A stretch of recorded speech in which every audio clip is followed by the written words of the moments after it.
Dan terus terang saja, kita berbicara seperti ini bukan karena kita pengen pengakuan dari siapapun, enggak. Kita bukan karena pengen apa-apa, enggak. Hanya saja cerita-cerita, kisah-kisah, dongeng-dongeng ketika seringkali disampaikan dan itu ternyata enggak berdata, lama-lama dianggap sungguhan dan dianggap bagian dari sejarah. Lah ini kan bahaya sekali. Lah mungkin sementara itu dulu yang bisa kami sampaikan, nanti kersane dipun sampaikan secara lebih luas oleh Romo Kiai Imaduddin Utsman Al-Bantani. Ngapunten saking kula. Assalamualaikum warahmatullahi wabarakatuh.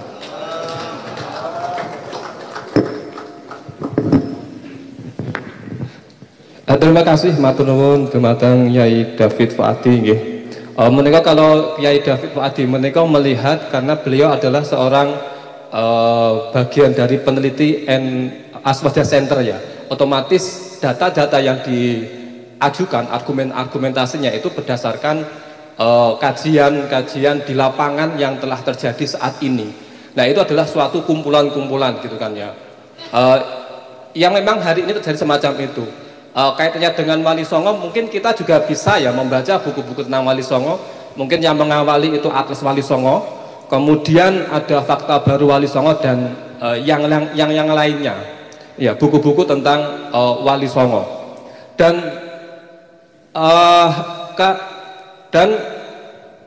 hari ini kita akan membedah itu menika dumateng ngarsanipun Kyai Haji Imaduddin Utsman Al-Bantani nggih. Menika ugi menulis suatu karya ilmiah yang sangat luar biasa gitu kan ya, berdasarkan data-data yang dianalisis oleh beliau dumateng Romo Kyai Haji Imaduddin Utsman Al-Bantani kasumanggaken.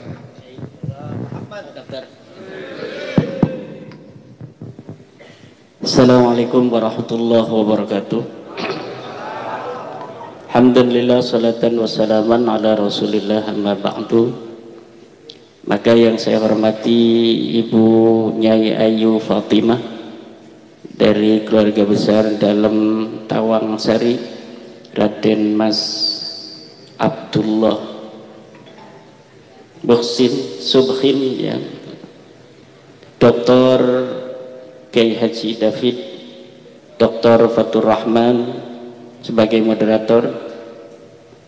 Yang tadi kita dengar cerita beliau sudah meneliti manuskrip Jawa Wali Songo itu sampai Gunung Kawi. Jadi beliau sudah sampai Gunung Kawi ini.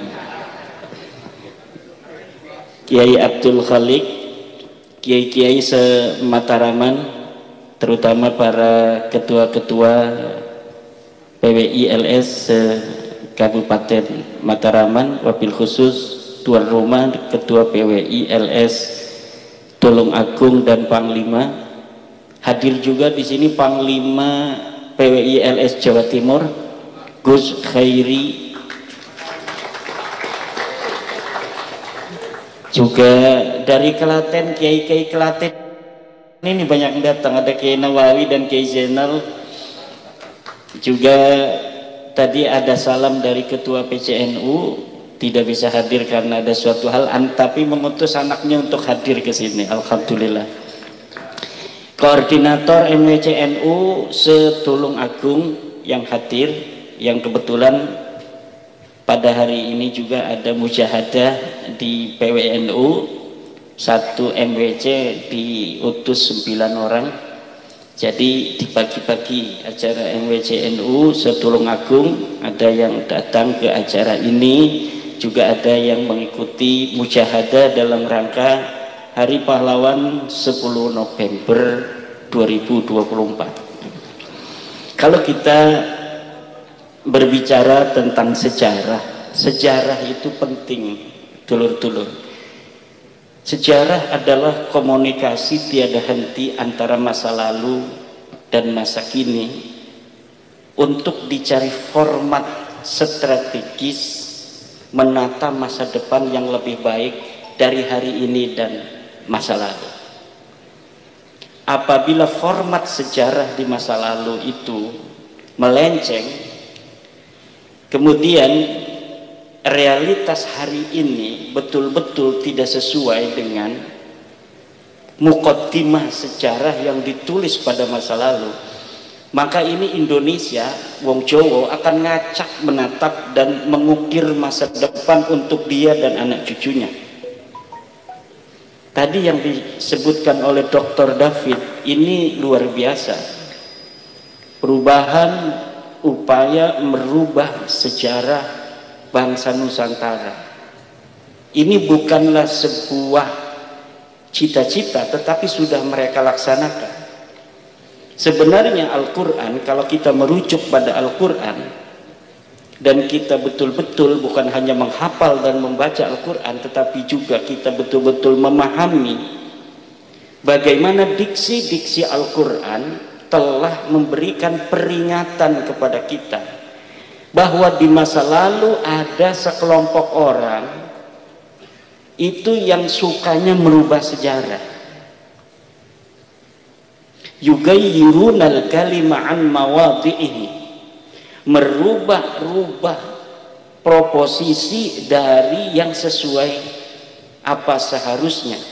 Untuk apa? Untuk kepentingan. Bahkan Al-Quran telah memberikan sebuah ancaman untuk orang-orang yang merubah sejarah.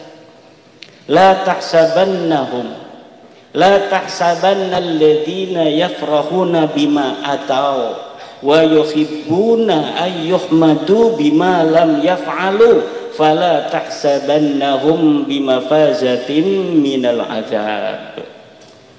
La tahsabanna alladhina yafrahuna bima atau, jangan engkau kira temenan pakai nun sakilah itu, nun taukid, fala tahsabanna alladhina, orang-orang yafrahuna yang berbahagia, bima atau dengan apa yang telah mereka lakukan, merubah-rubah sejarah demi kepentingan mereka hari ini, wa yuhibbuna ayyuhmadu bima lam yaf'alu, dan mereka suka, ingin mendapat pujian dari apa yang tidak mereka lakukan di masa lalu. Jadi yuhibbuna ayyuhmadu bima lam yaf'alu, mereka suka untuk mendapat pujian, klan mereka itu bima lam yaf'alu, tentang apa yang tidak mereka kerjakan. Bahwa leluhurnya adalah pendiri NU, itu mereka yuhibbuna ayyuhmadu bima lam yaf'alu. Lawang Aswaja Center sudah mendapatkan manuskrip nama-nama siapa saja wong Surabaya yang ikut dalam pendirian NU. Ora ono Habibie, ora ono. Lah kok tiba-tiba 2023 kok ono Habibie. Ini adalah yuhibbuna ayyuhmadu bima lam yaf'alu, mereka suka untuk dipuji tentang apa yang mereka tidak lakukan. Khurafat itu tidak ada itu. Bahkan kata Hadratus Syekh Hasim Asy'ari, manidda'a annahu urija ila samai kafara. Lihat dalam kitab Risalah Ahlussunnah wal Jamaah, manidda'a annahu urija ila samai kafara. Siapa orang yang mengaku bahwa dirinya mi'raj ke langit, kufur. Juga kalimat yang sama telah diberikan oleh Fudail bin Iyad kalau tidak salah. Kalimat yang sama seperti Mbah Hasim, bahwa orang yang mengaku mi'raj ke langit itu Qadhi Iyad. Qadhi Iyad mengatakan hal yang sama dengan Mbah Hasim, bahwa orang yang mengaku dirinya itu mi'raj ke langit itu kufur. Apalagi sampai 70, kufurnya 70 kali.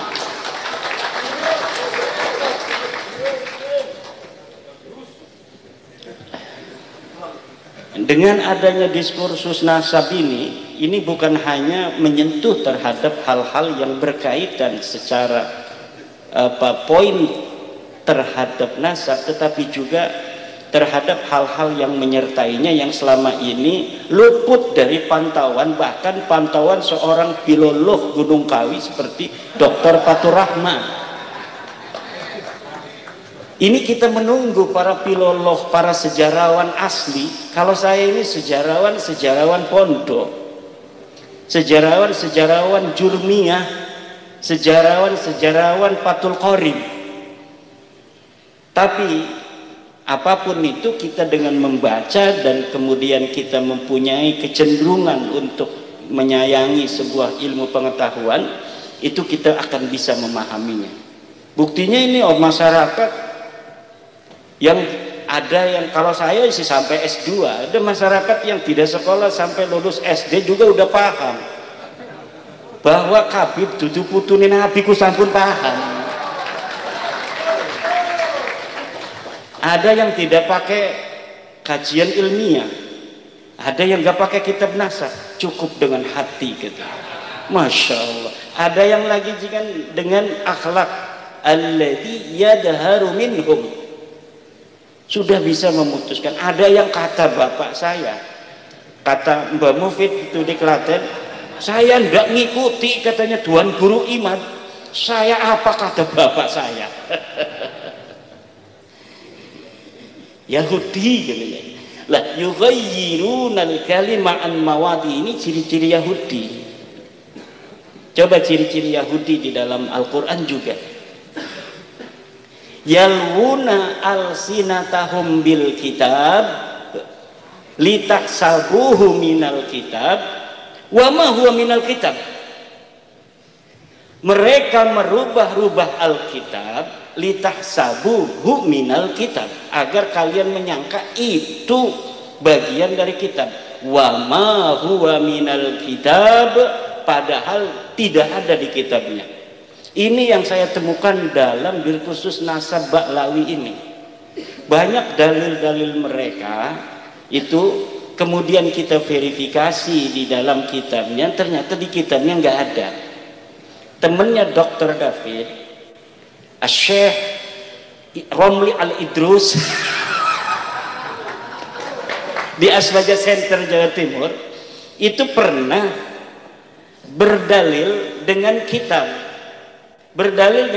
Ba'lawi bahwa yang namanya seorang turunan Nabi lebih utama daripada orang alim 70 kali. Itu ada di dalam kitab Ba'lawi, dan di dalam kitabnya itu mengatakan, namanya Zain bin Smith, bahwa itu adalah ucapan dari Imam Ibnu Hajar Al-Haytami di dalam kitab Fatawinya. Kemudian saya cross check, ahwa minal kitab, apakah dia ada dalam kitab? Ketika saya lihat di dalam kitab Ibnu Hajar, 180% atau 180 derajat apa yang dikatakan itu berbeda. Bahkan kata Ibnu Hajar, orang alim lebih utama daripada turunan Nabi. Nah, ini adalah taghyir litahsabuhu minal kitab wa ma huwa minal kitab, agar kalian mengira itu ada di dalam kitab, tapi ternyata sebenarnya tidak ada dalam kitab. Silahkan bisa di cross check ini yang para kiai-kiai semua di sini. Coba nanti lihat dalam kitab Fatawi bagaimana Ibnu Hajar Al-Haytami berpendapat tentang bagaimana keutamaan, siapa yang lebih utama antara orang syarif yang bodoh dengan seorang alim. Itu ucapan Ibnu Hajar itu sangat sejalan dengan apa yang dikatakan oleh Syekh Nawawi At-Tanara Al-Bantani, bahwa orang alim walaupun bukan keturunan Nabi, tapi dia yafuqu sittina darajah, lebih tinggi 60 derajat mimma yantasibu ila Rasulillah sallallahu alaihi wasallam, daripada orang yang bernasab kepada Nabi. Yang bodoh nasabnya ke Nabi, tapi bodoh ini orang alim turunan tukang kolektor sawah. Ini kata Syekh Nawawi lebih mulia orang alim tukang kolektor daripada orang bodoh keturunan baginda Nabi besar Muhammad sallallahu alaihi wasallam. Inilah ajaran Islam.